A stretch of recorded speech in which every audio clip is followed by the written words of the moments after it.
He said the creepy man was sitting on his toy box in his room watching him. Oh my gosh, that is terrifying.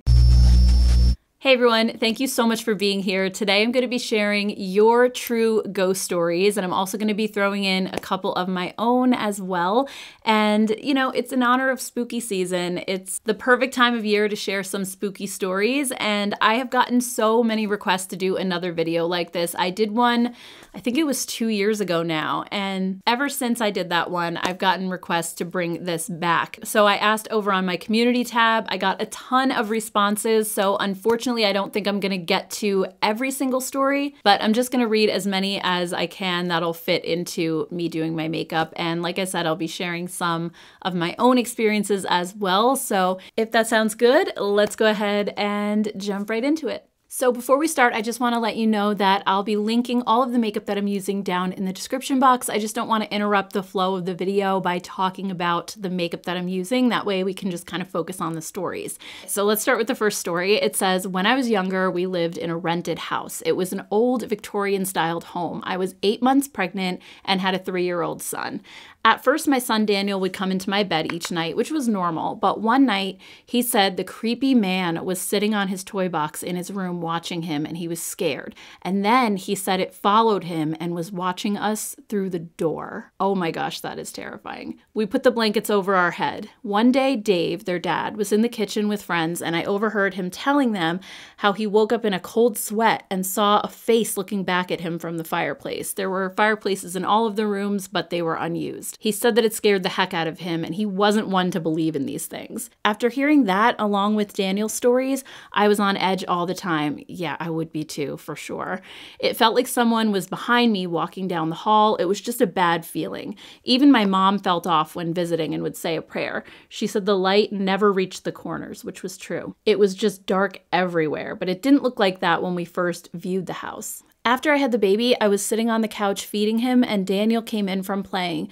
And as he came through the kitchen, he screeched to a halt and backed up and hid in the pantry. I said, "What are you doing, Daniel?" Thinking he was playing, he peeked out around the corner and pointed at the chair opposite me, and he said the man was sitting in the chair watching me. I instantly freaked out, got up, and we all went outside. I said, "What did he look like?" hoping that it might be my dad looking over me and the new baby. But he said he was all in black, had a hood on, a bony face, and really long fingers that curled over the end of the arms of the chair. It sounded absolutely terrifying, and I believed him. His fear was real, and the description was so scary. It sounded like the Grim Reaper. I was just gonna say that. It really does. So my partner and I decided we had to move. We were all scared to be there day or night. On the last day, the light blew in Daniel's room. Being an old house, the ceilings were really high, so I had to get up on a ladder to change the bulb. The light fixture was one that had a long cord and then the light bulb on the end, so I was up there and noticed that the fitting is like a lamp where you have to push a button to turn it on or off. So I pressed it and the light came on. It never had actually blown. Something had turned it off at the light fitting in the ceiling. Impossible, but true. Later that night, we were all in the lounge packing the last of the things, and you could see the hallway wall, and the light from Daniel's room was reflecting on the wall, and the light just started flickering and going on and off. We were done. We took what we needed for the night and left to stay with friends. We moved out the next day. That house was so scary. My poor Daniel was seeing this creepy thing and following him. I do drive past that house every day, and it's always up for rent or sale. No one ever lasts long, so I guess it's still happening. Daniel is a young adult now and still remembers what he saw in that house. How when he'd get into bed with us, it would stand in the door and watch us. He's always been very open and receptive to things over the years. I believe children are open to things that we shut out as we get older, but I've never been more terrified in a home. I've owned my place for 20 years now and never experienced anything scary except my neighbor.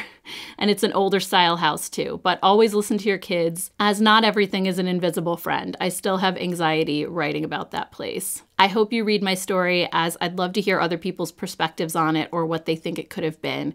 Thank you, Kelly. Oh my goodness, so we're really starting off with a bang here. That was a super scary story. I honestly don't know what I would have done. The house that I grew up in, there were some strange things happening because I grew up in a really old house too. But I think when kids are involved, it's especially scary. I know one time in this house, which really there's never been anything super scary, and I've never had like bad vibes living here. But when my son was a baby, I used to, he used to be laying on my lap and I was feeding him, and he would constantly be like following something across the ceiling with his eyes. And sometimes he would giggle and laugh. And I'm like, what is he looking at? There's literally nothing up there.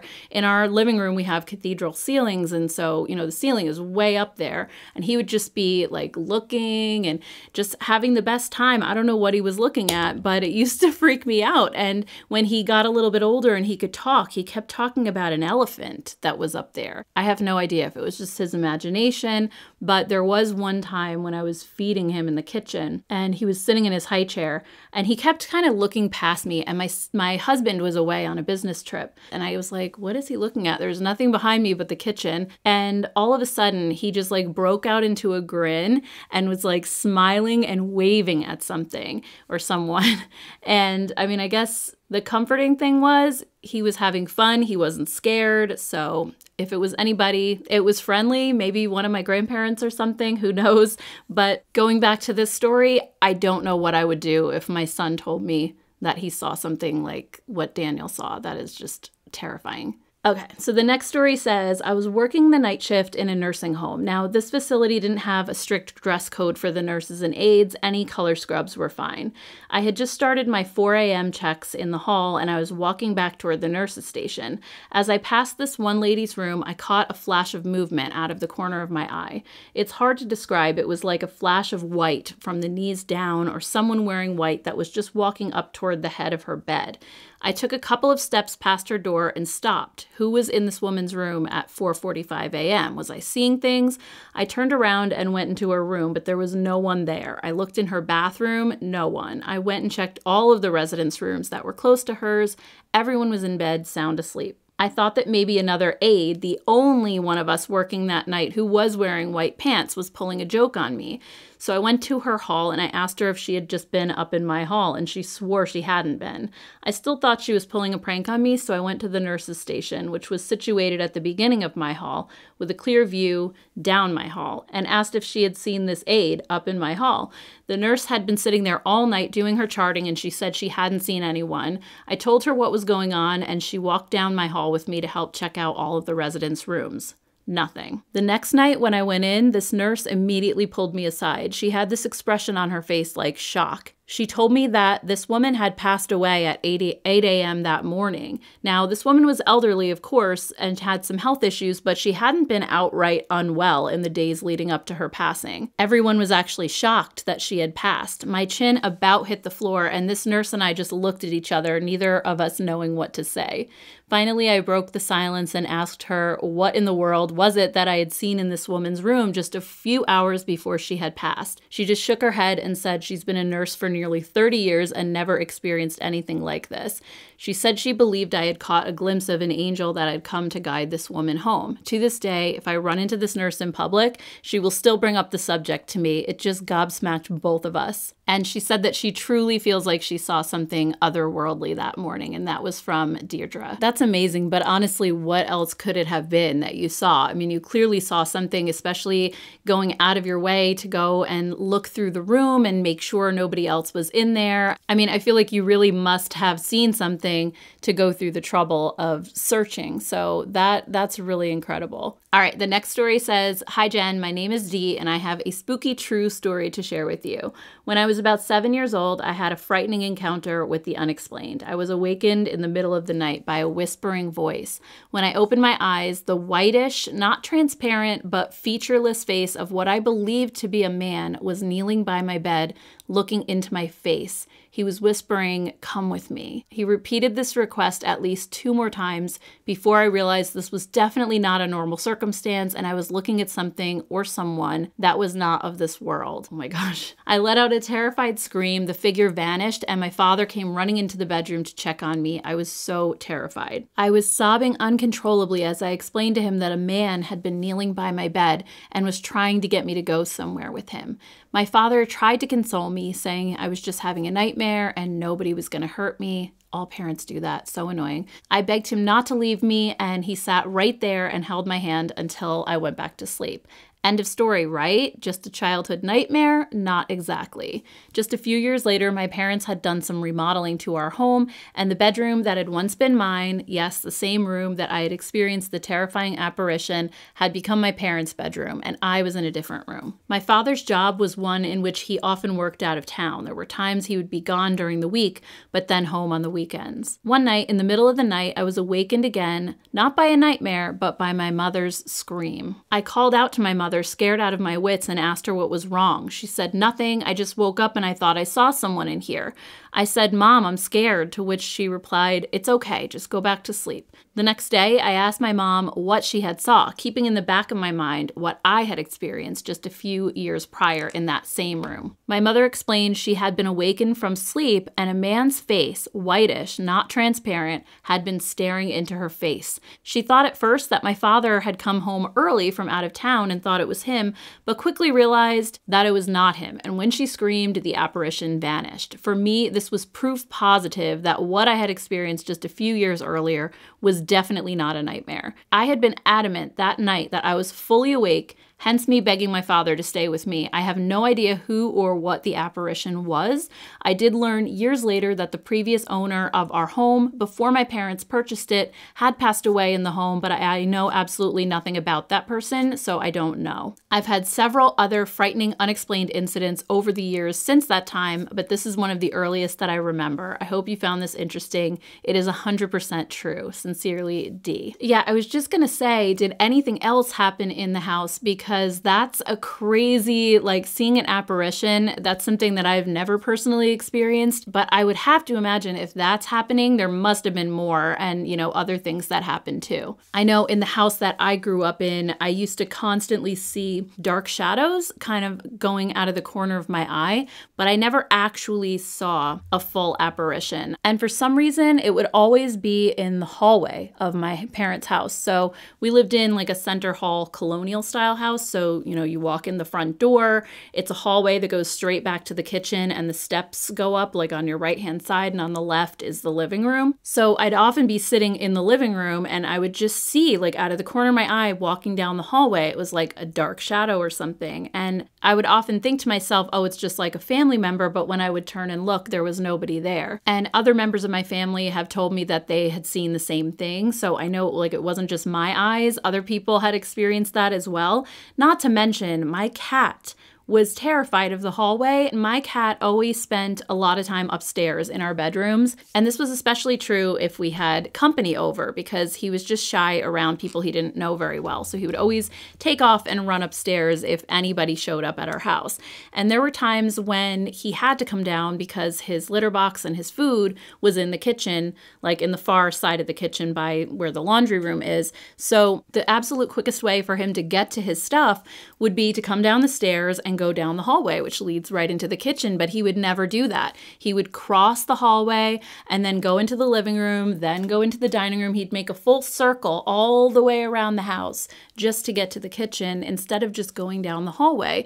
But you could tell when people were over and everybody was in the living room, if we were having a party, and there were a ton of people, he would be more afraid, I guess, of who was in the living room than the hallway. So he would often creep down the stairs and then he would walk through the hallway so slowly, kind of slinking, like he'd get really like down really low and kind of slink and be looking back and forth, just terrified. And he would go really, really quick through the hallway. And there was literally nothing in this hallway except for the basement door. That's the only thing I could think of, is that maybe, I don't know, maybe there's some sort of like negative energy coming from the basement. In all honesty, the basement in my parents' house is super creepy. It has really low ceilings.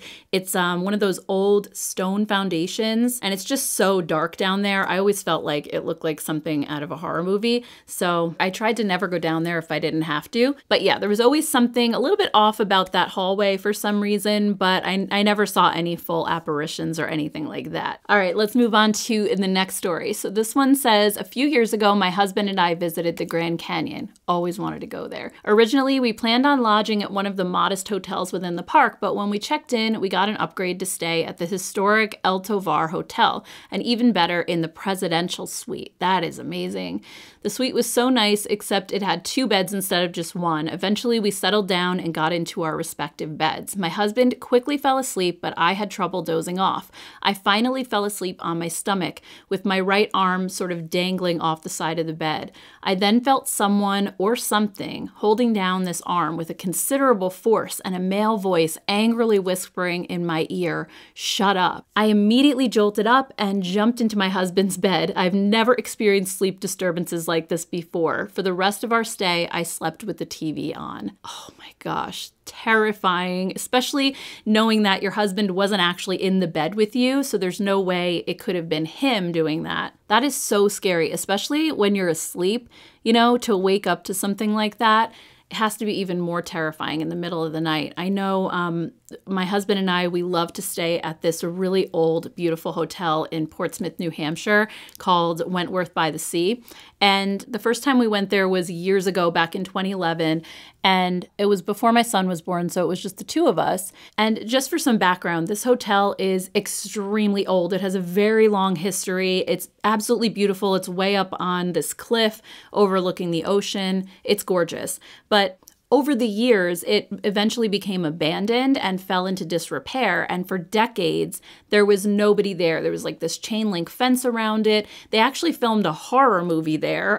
It was a movie called In Dreams with Robert Downey Jr. I've never actually seen it, but I had read about it online that they had filmed a movie there, and the pictures of it, what it looked like at that time, are just absolutely terrifying. It looks like something I would never go near. But a few years before we stayed there, the Marriott Corporation actually bought it and revived the hotel. They brought it back to life, and it's an absolutely beautiful resort now. We actually just stayed there this past summer as well, and Marriott doesn't own it anymore, but they did for a while. So the first time we stayed there, I was up late one night, and I had actually brought my computer on the trip with me because I was blogging at the time, and I wanted to kind of do some blog posts here and there at night. And I decided to look up the history of the hotel because it was such a beautiful place.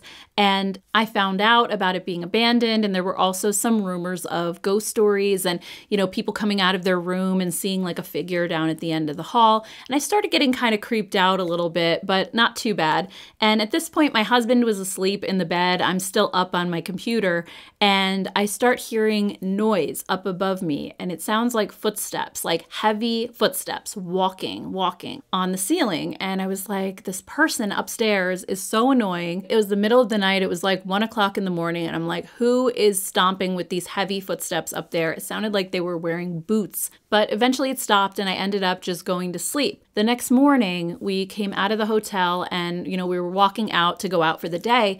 And I said to my husband, you would not believe the noise I heard last night. There was somebody in the room above us, and it's really annoying. And if they do it again, I'm going to have to like say something to the front desk. And he was like, there's nobody above us. And I was like, what do you mean? And he said, we're on the 4th floor. And I didn't even really think about it when we checked in because, you know, you just get in the elevator, you go to your room. I didn't really look at how many floors there were in the hotel, but we had just come outside, and he's like, yeah, look, that's our room right there.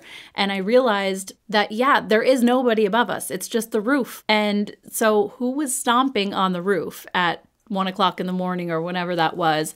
I don't know. But then I started thinking back to all the stuff I was reading the night before about the ghost stories and things.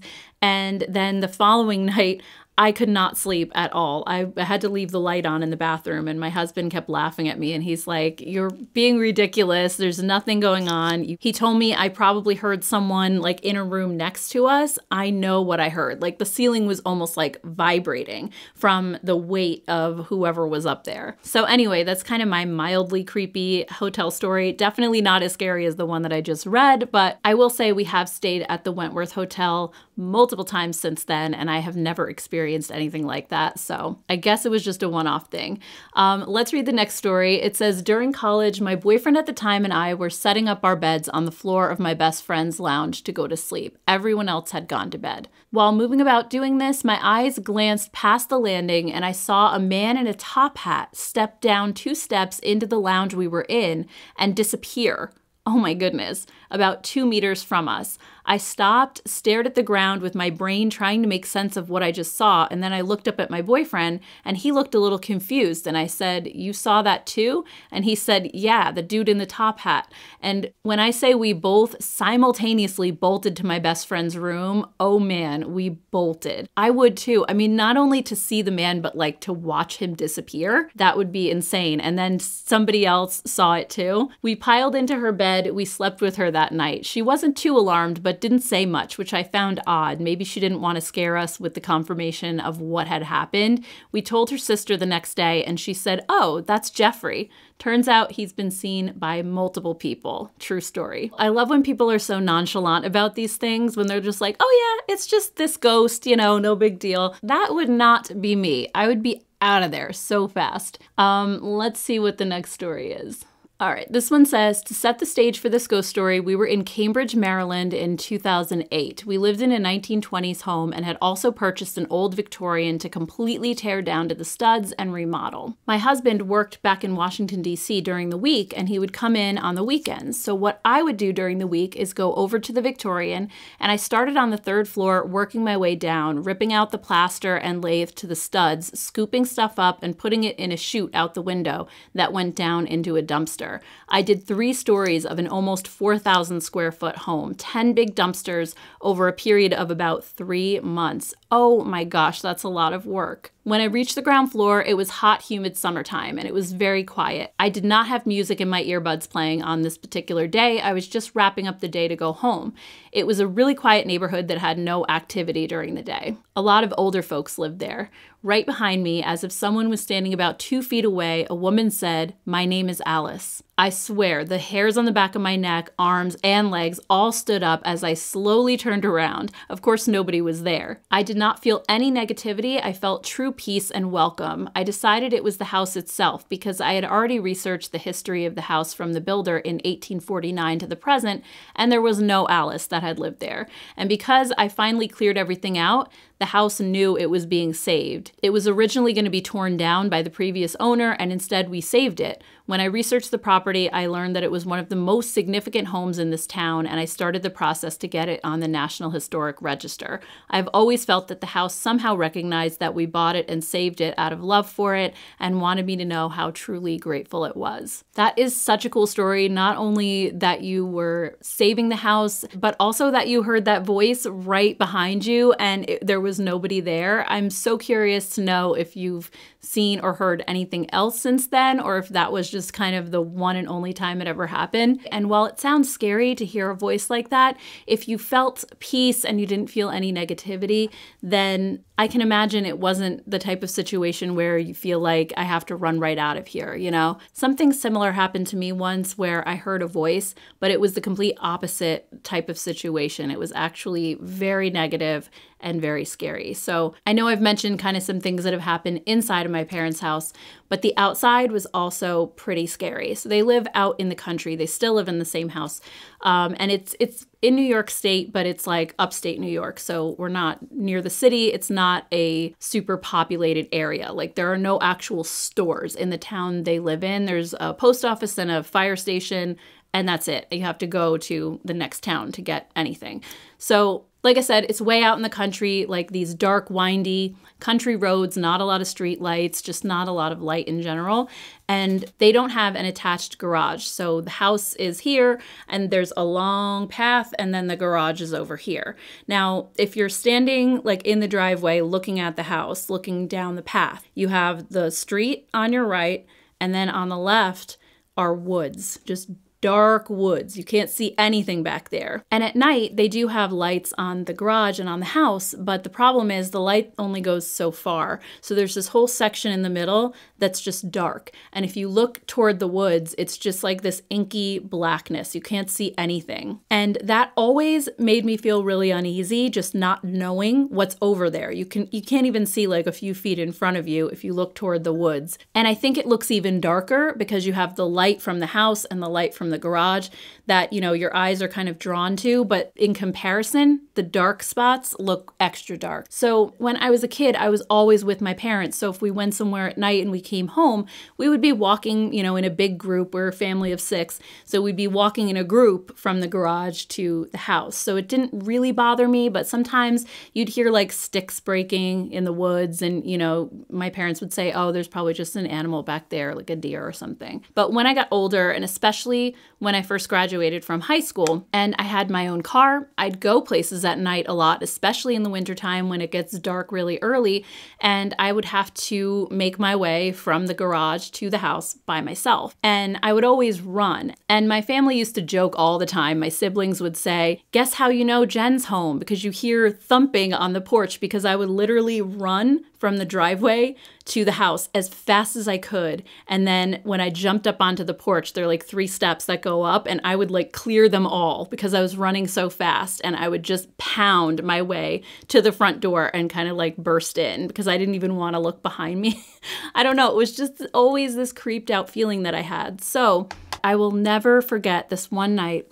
I was probably about 19 or 20, and I was working 2 jobs. So I worked as a bank teller during the day, and I worked at the Gap at night. This was before I went to college. I didn't go to college right away after high school. So at the Gap, I pretty much just had to stay until we were done folding down the store. So we would have to, you know, I'd go in around 8 p.m., fold everything, and make the store look nice for the next day. And pretty much we could leave whenever we were done. So some nights that was midnight. Sometimes it was 2 o'clock in the morning. This particular night, it was extra late because it was during the holidays and the store was just a complete mess, like clothes everywhere. So I didn't get home until about 2 a.m. and I especially hated getting home that late because nobody in the house was awake. Everybody was in bed. My brother, who's 2 years younger than me, was still in high school, so he was asleep.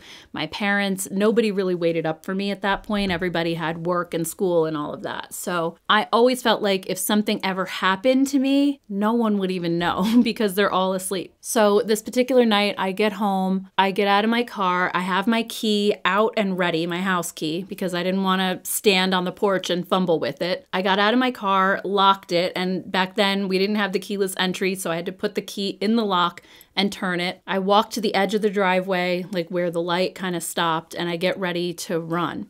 So I start running, and I'm about halfway to the house, and all of a sudden I hear this voice, and it was like, it sounded like it was right in my ear almost, like right up next to me. And it said my name, but it was like the creepiest voice. It almost didn't sound human. It sounded like a computer voice or something. I don't know what it was, but it said it in this like really creepy way. It was like, Jennifer, like that. And I'm already running. And as I'm running, I just screamed, like, what? Like, I was, because it's like my natural response. Somebody says my name and I say, what? Which sounds ridiculous now, but it's just what came out of my mouth. I was so terrified. I just screamed at the top of my lungs. And I kept going. I made it onto the porch. I'm like fumbling with my key like this, even though I had it out. I couldn't get it into the lock. And I did kind of sneak a look behind me. And I saw nothing. It was just black out there, so I couldn't see anything. But I came in, I shut the door, and I was like, did that just happen? It was by far the scariest thing that ever happened to me. And of course, like I told my family the next day, I don't really remember what they told me. I'm sure my brother laughed at me. But then something similar happened to him a little while later. I want to say this was more like in the summertime. and a friend of his lived up the street from us. So they used to walk back and forth to each other's houses all the time. And one night he was at his house and he had to come home, but it was late, so it was dark. And he said that he was walking home, and again, when he got to this one part, like where the woods were right there, he heard a laugh. And he said it was like this evil sounding laugh, like it just kind of went like, you know, like that. And he said he just took off running. And one thing to know about my brother is he's not really scared of stuff. He is a hunter, so he's used to like going out into the woods in the middle of the night when it's still dark to go sit in his tree stand. Like, it does not bother him. Even recently, he has chickens, and a bobcat ended up getting one of his chickens and taking it into the woods, and he just like ran after the bobcat, like in the dark with a flashlight. He doesn't care. Like, he's not afraid of these things. But when that happened, he couldn't believe it either. And once he told me that, I finally felt like, okay, maybe I'm not crazy. Like, maybe there's something out there. And one thing we had talked about is that the Appalachian Trail runs right behind my parents' house. Like, we would always see hikers all the time. And when I heard the voice the first time, one of my neighbors, like earlier that week, had told my mother that she saw a man in a blue jogging suit, like kind of ducking behind trees, like as she drove by. And he was kind of like near our property. So she told my mom, I just want you to be aware of this, that there was a man back there. So then we started thinking, well, maybe the voice I heard was this guy. But honestly, it doesn't make it any less terrifying whether it was a human or not human. If it was a man, first of all, what is he doing on our property in the middle of the night? And how does he know my name? Whoever this was knew my name because they said Jennifer, like very clearly, and it was like right in my ear. So anyway, that is my very creepy version of the one that we just read, which sounds a lot more pleasant, honestly, even though I think it would still be unnerving at the same time. All right, let's read the next one. It says, my wedding photographer pointed out a mysterious ghostly visitor at my wedding next to my husband's hand. And you'll see the picture in just a second. The photographer offered to digitally remove the visitor, but we decided to keep them as they obviously wanted to be there. Our wedding venue was a military hospital during World War I, but also was Lord Byron's wedding venue in 1815. How cool is that? And the venue is CM Hall in County Durham, UK. And this was sent in from Louise. So here's the picture that she sent me of her wedding photograph. And you see the little person like down in the corner back there. They really do look like they're kind of in older style clothing. Like, it doesn't look like they really fit in at all, like in this time. So that is super cool. Thank you so much for sending that in. You look absolutely beautiful in your wedding photo, by the way. Ooh, seeing that person in the pictures almost like gave me a chill. Next one says, years ago, my sister-in-law and her husband lived out in the country with narrow, winding roads. My husband and I climbed into the cab of their truck with them and set off to go to the tavern. It was a very dark road, kind of rainy. Suddenly, we all saw someone on the side of the road waving us down. They seemed to be dressed in white and yellow. My brother-in-law stopped suddenly and backed up to see if they needed help. There was no one there. Nowhere for them to go. We still laugh about it. We all saw it. What the heck was it? Oh my gosh, yeah, like where did they disappear to? Especially if they were waving you down, why would they just take off? And if it was like a dark road, it was raining out, what would they be doing out there in the first place? That is so creepy, especially since you all saw it. It's kind of more of that validating feeling like, okay, I didn't just see nothing. It was really there. The next story was sent in from Sandy. She actually had a couple to share. She said there's a famously haunted place in San Diego called Whaley House. On one of many tours through the place, I saw a young girl in Victorian clothing playing an organ. I thought it was a clever addition to the exhibit at first, but no one else seemed to see her or hear her. Just after I realized that, she turned to me, made eye contact, smiled, and then disappeared. Oh my gosh. This is like all these stories of people just disappearing before your eyes are so creepy. I don't know what I would do if I saw that. The most personal experience was when my grandmother appeared at the bottom of my bed just after she died. That was a very long time ago, but I still remember exactly what she said to me. I'm gone. Help your mother. She disappeared just as the phone rang. Already awake from my grandmother's appearance, I answered the phone by my bed, and then I went to wake Mom with the news that had just been delivered from the nursing home. Oh my goodness. She visited you, I guess, right after, if the nursing home was calling right at that exact moment. I've had two similar things happen to me, and it's crazy because I think back and I can't even, it's like I don't even believe that they're real. But the first one happened when I was, again, probably like 19 or so, 19 or 20, and I was working two jobs. I was busy all the time, and I grew up Catholic, so we went to Mass every single Sunday or Saturday without fail. But when I got older and I was working a lot, I stopped going on a regular basis. And when I was growing up, the pastor of our church was friends with my dad. My dad taught religion classes, and he, they knew each other really well. But when I was in high school, he was a much older man at that point. He ended up retiring and going to the home where the retired priests live. It wasn't a nursing home, but it was like just for priests. And so at this point, we had already had a new pastor for a couple of years. And in all honesty, I hadn't really thought of my old pastor or had any reason to think of him in a long time. So one night I had this really random dream that I was sitting in a room that was all white. And the pastor who had retired, who our family knew really well, was just standing right in front of me. And it was like all I could see was his face, like very close to me. He had these black glasses and white hair. And I remember he was telling me something that got me very emotional. And I wasn't sure if it was good or bad, because when I woke up from the dream, it just faded. Like it instantly faded. Whatever he told me, I couldn't remember, but I just remember seeing his face like in front of me and feeling some sort of strong emotion. And so I woke up and I'm laying in bed and I'm like, it was morning. And I was thinking that was the weirdest dream, because why would I think of Father so-and-so? I haven't seen him or heard anything about him in years. And then all of a sudden there was a knock at my bedroom door and my brother came in, and it was Sunday morning. So he had just come back from church with my dad, and he said, "Oh, I just wanted to let you know that at church today, we heard that Father so-and-so, this priest that I had seen in my dream, passed away last night." And so, yeah, that really got me. And I thought, maybe he was visiting me, telling me I need to go back to church. I don't know. I wish so much that I remembered what he told me at that moment. I thought it was more of like a visitation than an actual dream, because what are the odds? Why would I dream of him on the night that he died, especially when I hadn't seen him in years? It just, it was too coincidental to me. Anyway, I'm done with my makeup, but let's just do another couple stories. So next it says, when I was in college, I worked at an Air Force base. This is sent in by Amanda, by the way. She said, my office was in a decommissioned hangar that was renovated to office space.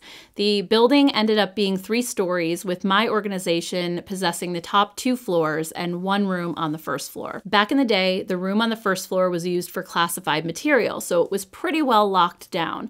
At some point, my office decided to have all of the classified stuff moved into a room on the 3rd floor, and the first floor room was converted into regular storage. Because of the process to lock down classified rooms, it would have been too expensive to renovate the room entirely, so the room still had a very heavy metal locked door and no windows. By the time I was working there, it was just full of random stuff, random office supplies, desk decorations from people who had left their job and never came back to get their stuff, extra storage for break room stuff. Somebody even left a Crystal Pepsi in here, I guess to act as a sort of time capsule. The whole building was mildly creepy, but this room was next level creepy. Everybody in my office avoided it at all costs, other than the bravest of the brave, the front office ladies who put spare napkins and sugar packets to replenish the coffee station. After the holiday season, my office got empty. We had to have some people in the office to handle things that came up, but most people are on leave. One year, close to Christmas, I was one of 3 people in the office. The colonel in charge of the office was there, along with one of my work friends. I'll give her the pseudonym Anna.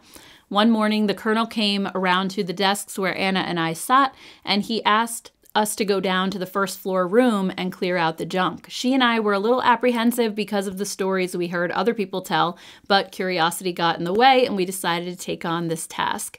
We made our way down to the creepy room and put in the key to gain access. The heavy door unlocked with a metallic click indicating that we could enter. The door was so heavy that it slammed shut behind us and we switched on the lights.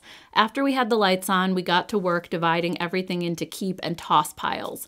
The room was still set up with desks that had dividers in between them, but the dividers were very short, about the height of somebody sitting at the desk. The room was quite narrow with just one row of desks lined against the walls, and we decided to clean the desks closest to our door first and make our way down toward the back of the room. We were down there for about an hour when we started questioning why everybody was so creeped out by this room. Yeah, it was a little uneasy, but so was the rest of the building. Clearly everybody in our office was just a big baby. That was the prevailing thought until we were in the middle of the row of desks. Suddenly all the lights went out and an item went flying off of one of the desks toward the back of the room. Anna and I both freaked out and ran out of the room as fast as we could, back up the stairs and into the Colonel's office, where we told him what happened and that we're not going back. After getting back to our desks, Anna and I started to speculate about what happened. Sure, the first floor didn't belong to my office anymore, and nobody who worked on the first floor had the access code to get into that room.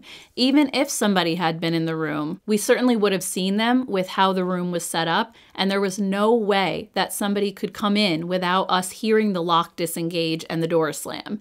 And nobody could be at the back of the room to throw something and turn out the lights on the opposite wall at the same time. To this day, we don't have an explanation that makes any sense, but we've never gone back to that room. One time was enough for us. We couldn't even go back to check on the Crystal Pepsi time capsule. Side note, eventually somebody decided to throw it out, and another coworker and I wrote an obituary for it and held a funeral as we put it in the dumpster. RIP to that Crystal Pepsi, likely the last of its kind. I remember that stuff. That was the weirdest soda, by the way, because supposedly it tasted like Pepsi, but I did not think it tasted like Pepsi at all, and I think it was just like a trick in your brain because it didn't look like Pepsi. I feel like they should definitely bring that back at some point. The 90s are kind of trendy right now. They definitely should, but that is super scary. I mean, for the lights to go out and something to be thrown at the same time, no, I would be out of there too. For sure. All right, let's do two more. These are a little bit on the shorter side. This one says, "Hi Jen, I don't usually participate in these, but felt compelled to do this one. I lost my big sister 10 years ago. I'm so sorry. And I can finally talk about this with ease on my heart. When she passed away, I kept her phone, and during the year following her death, I sometimes sent text messages. Her phone was with me and nobody would read them, and I could feel like I told her my feelings as I used to. I was in an abusive relationship during the last years of her life, and I kept the relationship after her passing. Many of my messages were about that. More than a year passed by. One day, I finally managed to break out of that cycle and get him out of my life. And I texted her. I said I was free, I could breathe, I had managed to find the courage to do it. After sending the message, my phone rang with her name on the call. I freaked out for a second and picked it up. The phone company had given that number to someone else, and that person was calling me saying that they received my message and they didn't know me. But I felt like I could finally let her go. My need for her protection was done, and she was free too." Oh my gosh, that is, first of all, I'm so glad that you got out of that situation and you have some much needed peace. So thank you so much for sending that in. The next one is from Maria, and she said, "When my dad got sick, I had to take control of our company. He used to have a pretty good memory, so he always remembered how much money he had at the end of the day, but I always struggled with that. I never knew. So he taught me how to use a printing calculator so I could know how much money we had at the end of the day. I kept track of every income, but at the end of the day, I kept forgetting to hit the total. So I used to finish the day not knowing how much money I had. Of course, at some point, I stopped forgetting to total, but from time to time, I would forget. The spooky thing started after my dad died because every time I forgot to total, the printing calculator would total by itself. I'm pretty sure it was my dad." I love that. That's actually a really sweet story. So anyway, guys, if you did send in a story and I didn't get a chance to read it, I can always do another one of these videos. If you all seem to like it and it does well, then I can finish these. And also, if you missed being able to send in a story and you want to send one in, I'll leave the email address that I'm accepting the stories at down in the description box. I would love some more submissions. These were so much fun to read and it really gets us in the mood for spooky season. So anyway, guys, thank you all so much for watching, for taking time out of your day to be here with me. I really, truly appreciate it. And if you have some extra time and you'd like to watch another video, and I'll put some right up here that you could check out next. Thank you guys so much. I hope you have a great rest of your day, and I'll see you all in my next video. Take care, guys. Bye.